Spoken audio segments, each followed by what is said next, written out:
The great Elden Ring was shattered.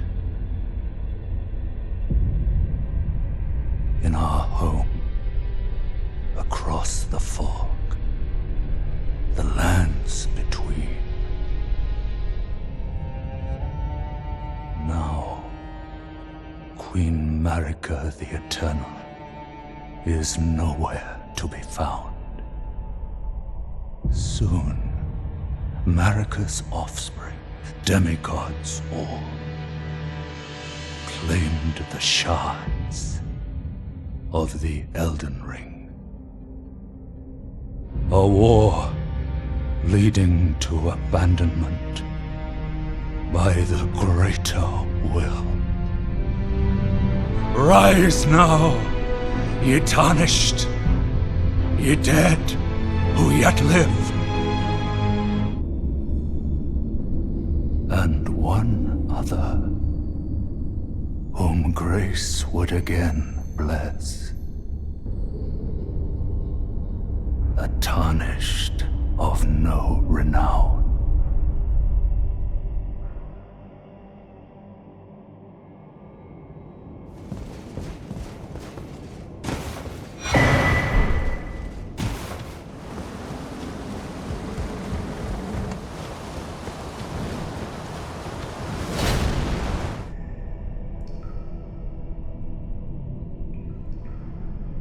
Don't worry, Torrent. Fortune is on his side. Not a castle, not a battlefield. Just a puddle in a forgotten graveyard. An unremarkable beginning for an unremarkable man. I've slept in worse places. The grave released him reluctantly. Cold stone gave way to grass, wind, and open sky. His first steps into freedom would not go unnoticed.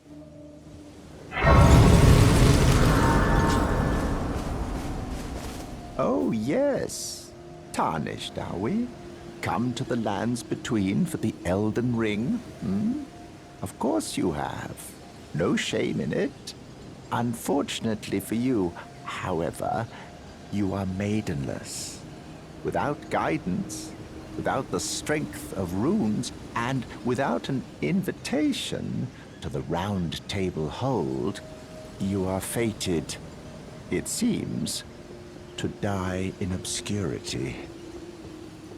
Luckily for you, however, there is one shining ray of hope for even the maidenless.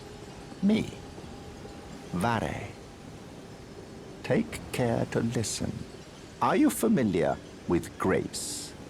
The golden light that gives life to you tarnished.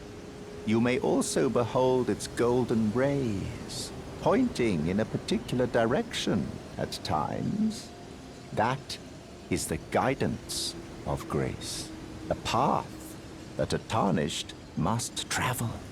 Indeed. Grace's guidance holds the answers. It will lead you tarnished to the path you are meant to follow, even if it leads you to your grave. Even in these lands, the snake oil merchants have arrived before me. Maidens, destiny, and ancient prophecies could wait. Richard had more practical concerns. He needed a horse.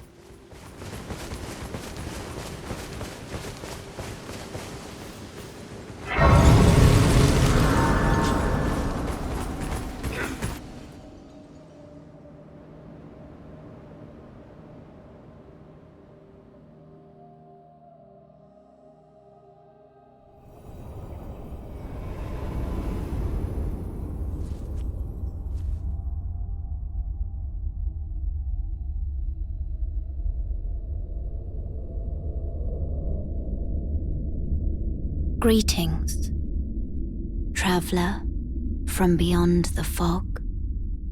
I am Melina.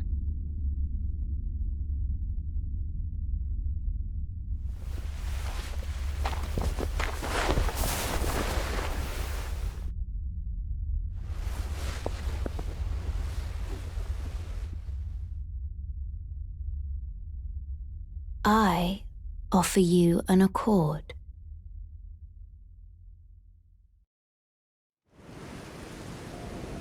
Have you heard of the Finger Maidens? They serve the two fingers, offering guidance and aid to the tarnished. But you, I am afraid, are maidenless. I can play the role of maiden, turning runes into strength to aid you in your search for the Elden Ring. You need only take me with you to the foot of the Erdtree. Then it's settled. Summon me by grace to turn runes into strength. Ah, another matter. I bequeath to you this ring. Use it to traverse great distances. It will summon a spectral steed named Torrent. Torrent has chosen you. Treat him with respect.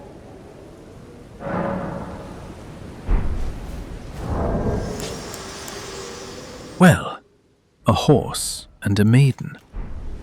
Today is turning out better than expected.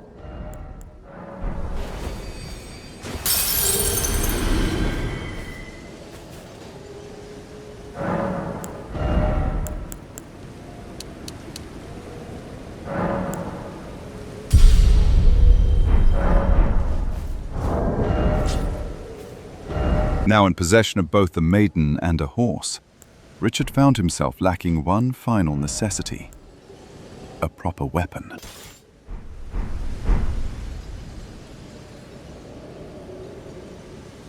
Not the weapon I was hoping for, but it will serve for now. Let's see what the soldiers are hiding in their camp.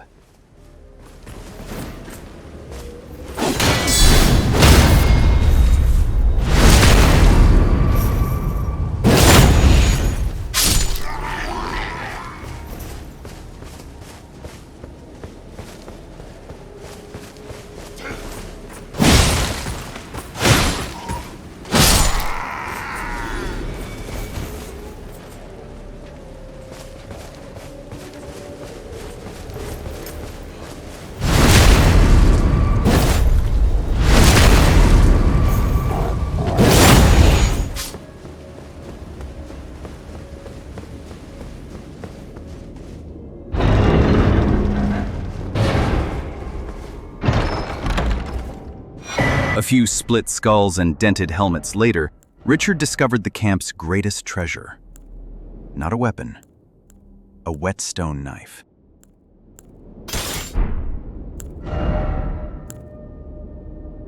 One of the soldiers mentioned a lance in a camp west of the old ruins. I think it's worth taking a look.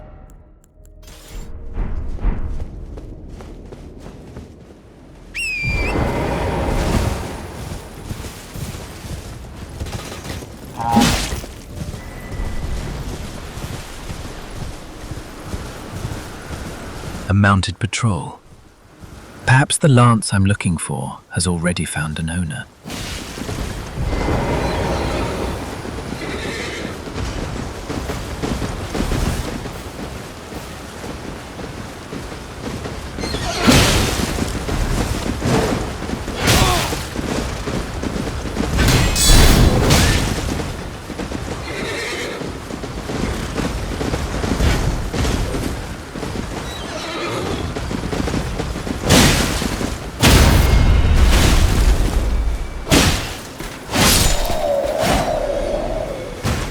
Richard searched the fallen rider for the weapon he sought. Instead, he found an old battle art, Golden Vow.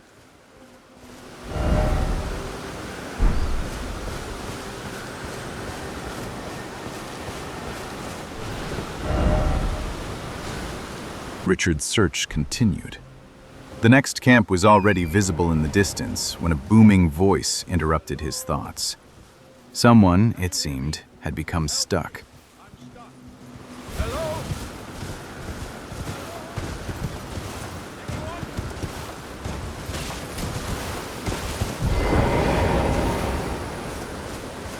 Oh, my stars! I'm so happy to see you. I am Alexander, also known as the Iron Fist. And as you can see, I'm stuck here. Please, can you help me out of this? My thanks, 1,000 thanks. Just give me a good smack from the rear with something nice and big. And I'll pop clean out, I'm sure. Don't dally. No, there's no need to fret. I'm very well trained. Give it your all, I say.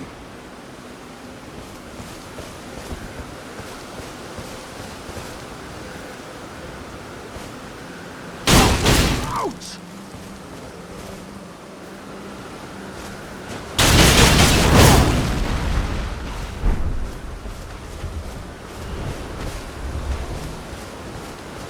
Ah. Well played, good sir. Well played. Though that mighty wallop of yours almost spelt the end of me. Ah. Why, thank you. Once again, pleasure is mine.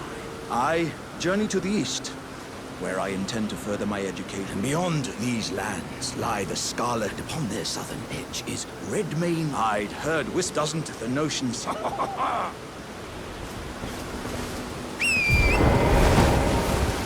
A talking jar. I'll add that to the list. With Alexander's predicament resolved, Richard continued on his way. Somewhere ahead, a lance was waiting to be found.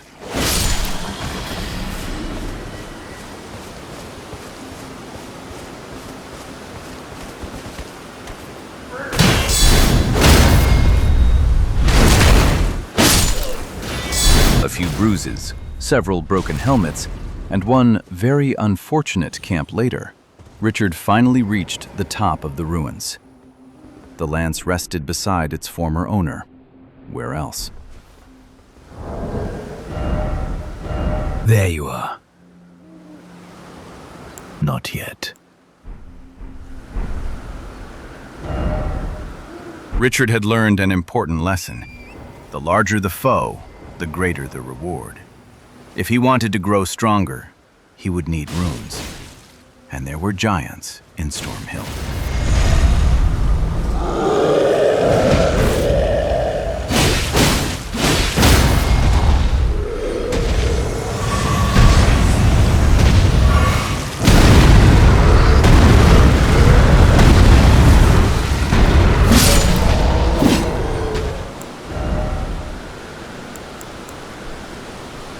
After felling several Stormhill giants, Richard finally gained the strength he sought. The lance no longer felt beyond his reach. His first great goal had been achieved. Richard had found his weapon.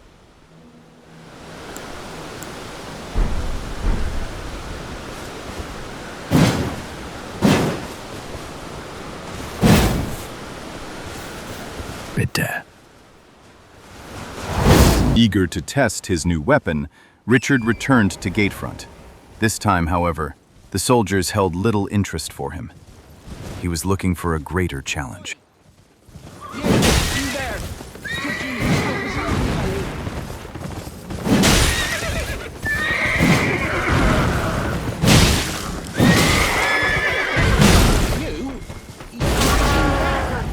Stop pretending you can't see me.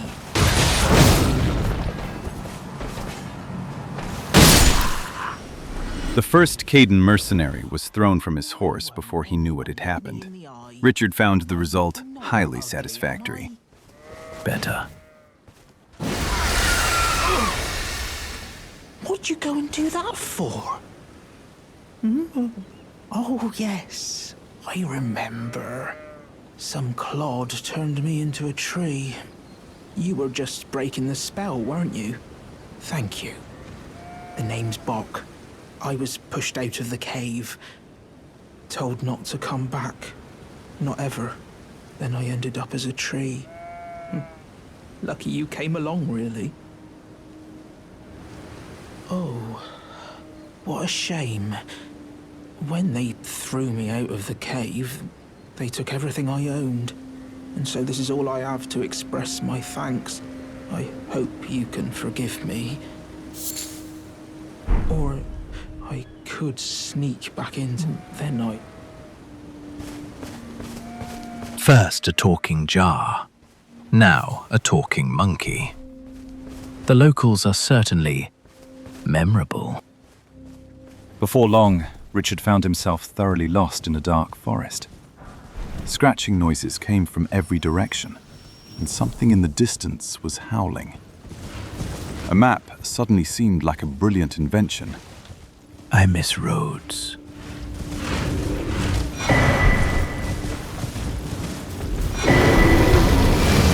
At long last, Richard found the map he had been looking for. Unfortunately, something else had found Richard.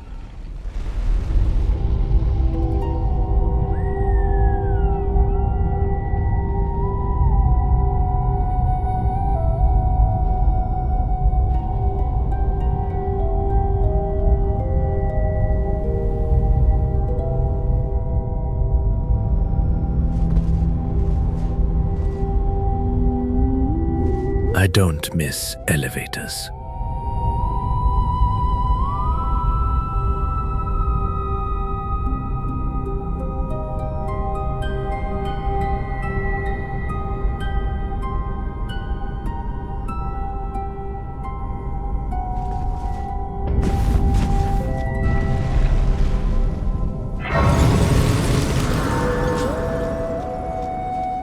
I forgot something. It was the bear.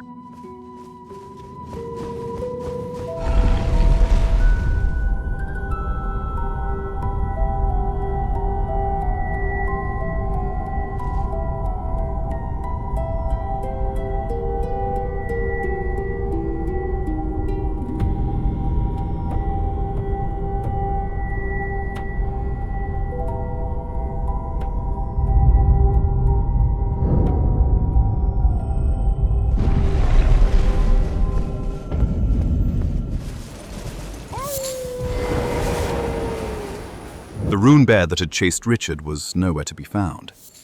Fortunately, one was more than willing to take its place. First things first. This smells like treasure.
As it turned out, the bear had opinions on the matter.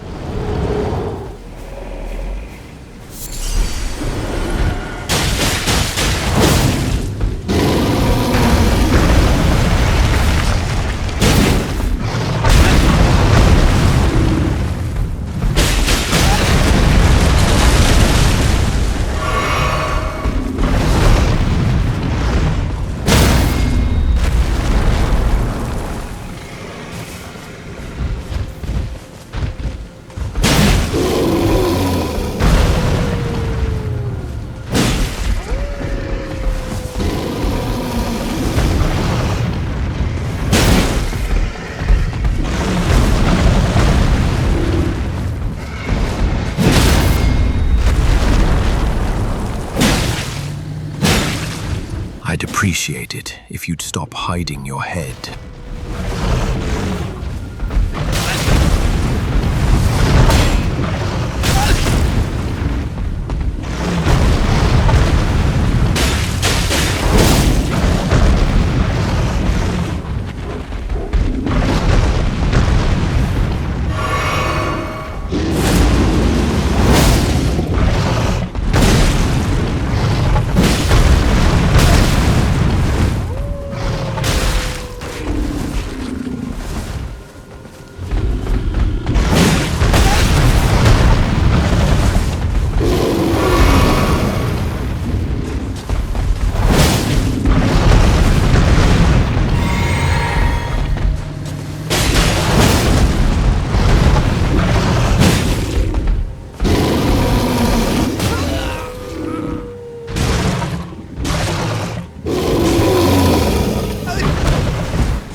With renewed confidence, Richard felt ready for a greater challenge. Fort Haight awaited.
As it turned out, Richard knew exactly what to do with a lance. Fort Haight offered little resistance. Even the blood-soaked knight guarding its walls failed to slow him down. Before long, the first half of the medallion was his.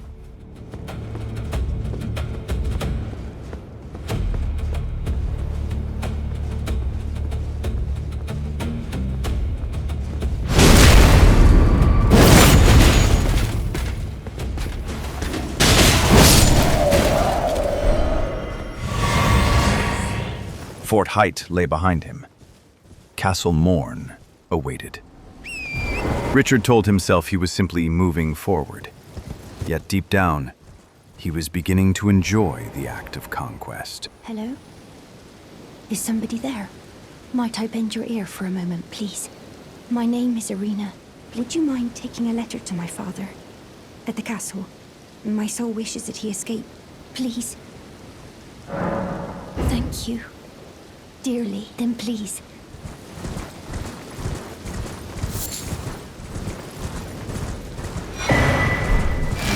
A young woman named Irina entrusted Richard with a letter for her father. Edgar was said to be holding out within Castle Morn. As fate would have it, the fortress soon appeared through the fog ahead.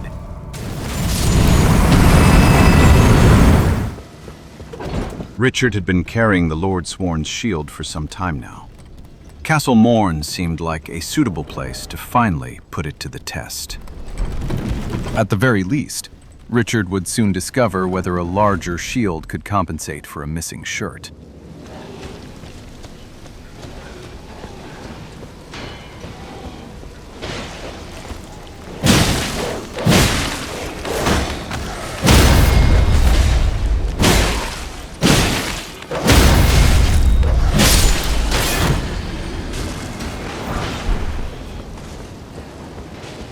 First lesson.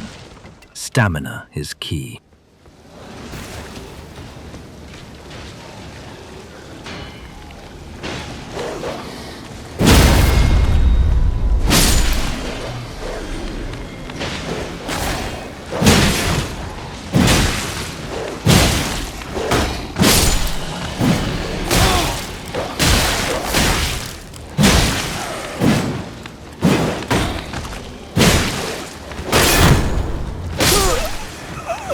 The second lesson arrived shortly thereafter. Stamina is finite. Having returned to a more sensible shield, the rest of Castle Morn proved little more than a summer stroll. Richard delivered Irina's letter, collected a few odds and ends, and before long found himself standing before the fortress's true problem. Well then, let's see what all the fuss is about.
The source of Castle Morn's troubles was dealt with swiftly.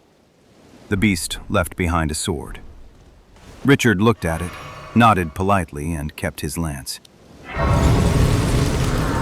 With Castle Morn behind him, Richard turned his attention to the rest of the peninsula. There were still ruins to explore, secrets to uncover, and undoubtedly more things trying to kill him.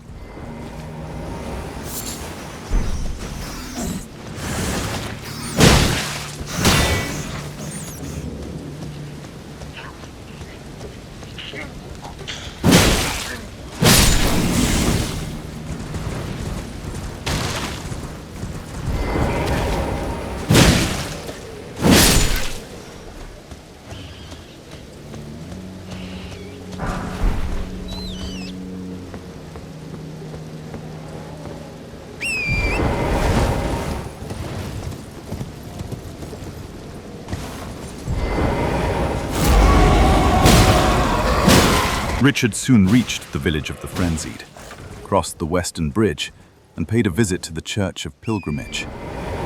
There he encountered yet another rooted problem. Unlike Bock, this one appeared far less interested in conversation.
For a brief moment, it seemed the Erdtree avatar might prove a challenge.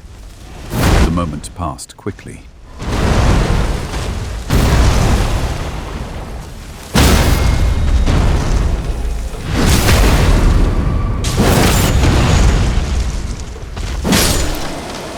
Curiosity and ambition led Richard into a lonely tower. There he found yet another chest. This time, however, the contents proved unexpected.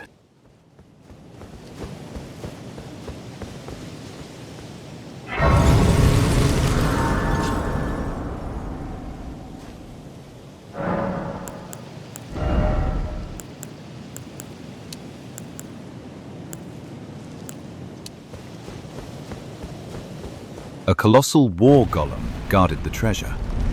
Whether Richard desired the chest or merely the challenge was difficult to say. By now, the distinction had become rather blurred.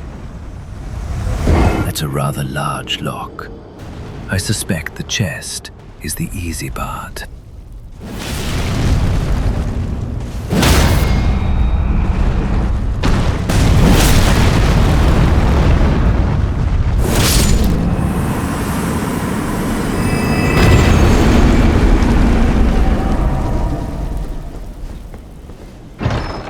Leonine had clearly captured Richard's imagination.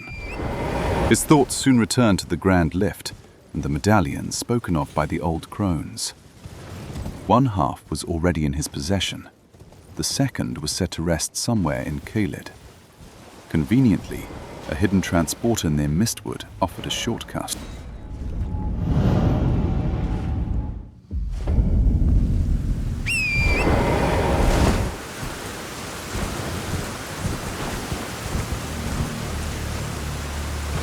For the first time, Richard beheld the scarlet wastelands of Caelid. Gone were the green hills of Limgrave. Here the earth itself seemed diseased. The very air felt hostile to life.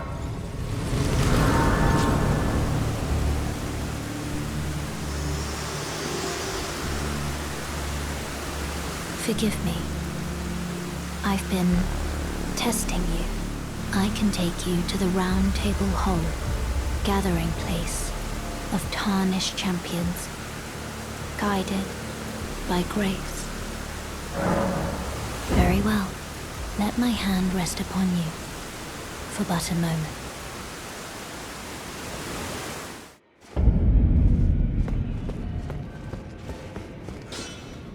Aside from a few upgrades and some long overdue maintenance to his equipment, the Roundtable hold had little to offer Richard for the time being. His thoughts soon returned to the grand lift and the missing half of the medallion. The search would continue.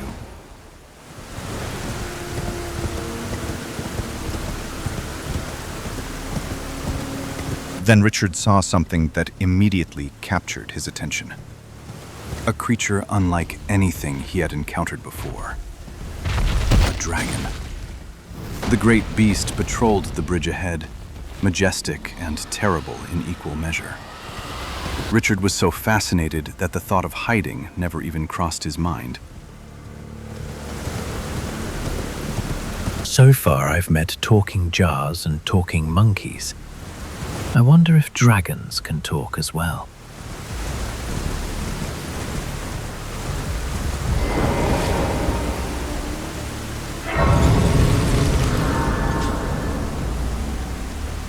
While Richard was still contemplating dragons, the medallion soon returned to his thoughts. The problem was obvious. The path ahead led through territory far beyond his current strength. Acquiring the medallion would likely involve dying at least once. Fortunately, there was also a talisman nearby.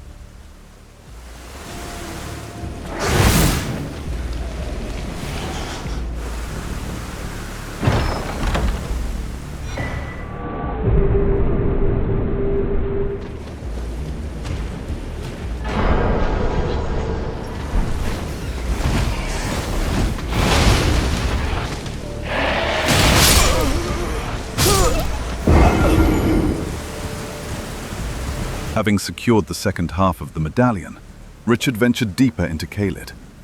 There he encountered even more dragons. One of them dwarfed all the others. Yet despite its immense size, the creature appeared to be dying. What a terrible fate, to end one's days like this.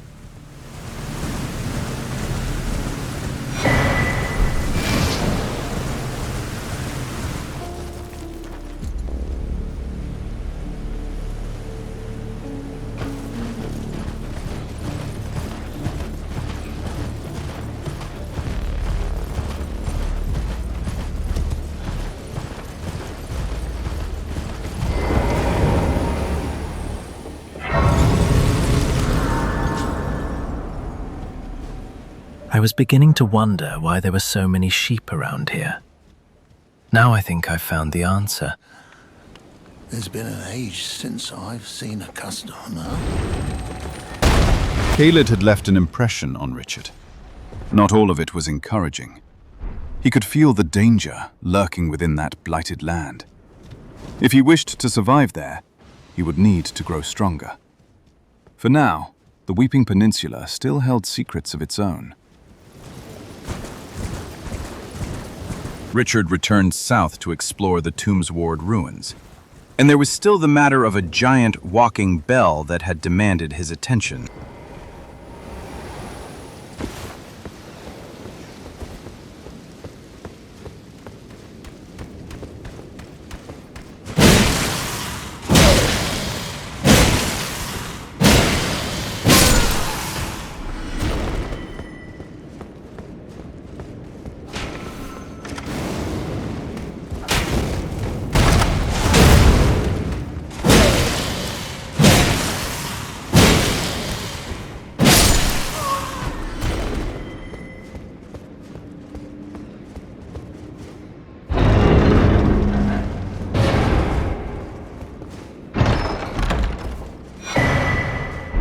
The Tombsward ruins yielded a winged scythe.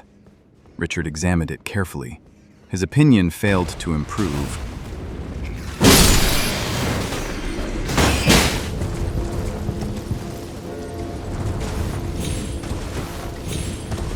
Before long, Richard noticed a narrow entrance concealed behind a cluster of trees. A foul smell drifted from within. Damp, rotten, poisonous. Naturally, Richard went inside.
In the end, the cave contained little of interest.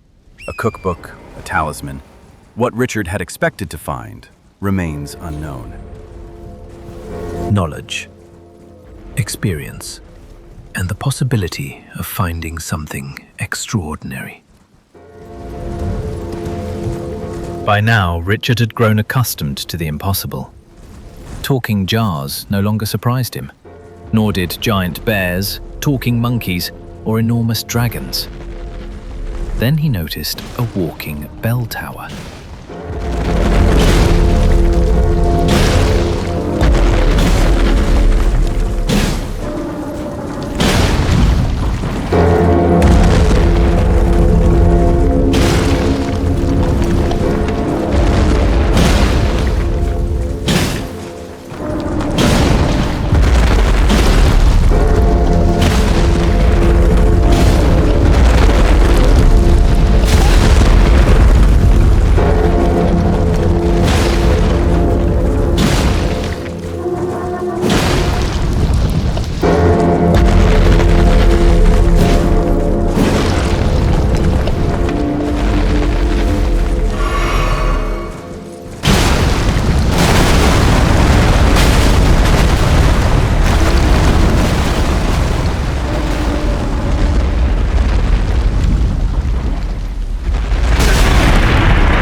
Richard found no treasure here, No new weapon, no impressive armor, no powerful ash of war.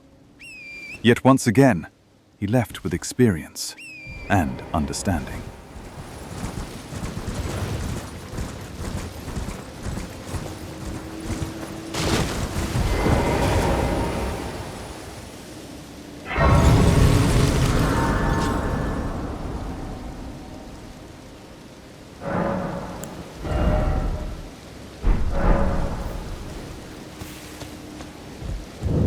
Well, it's been an age since. How can I help?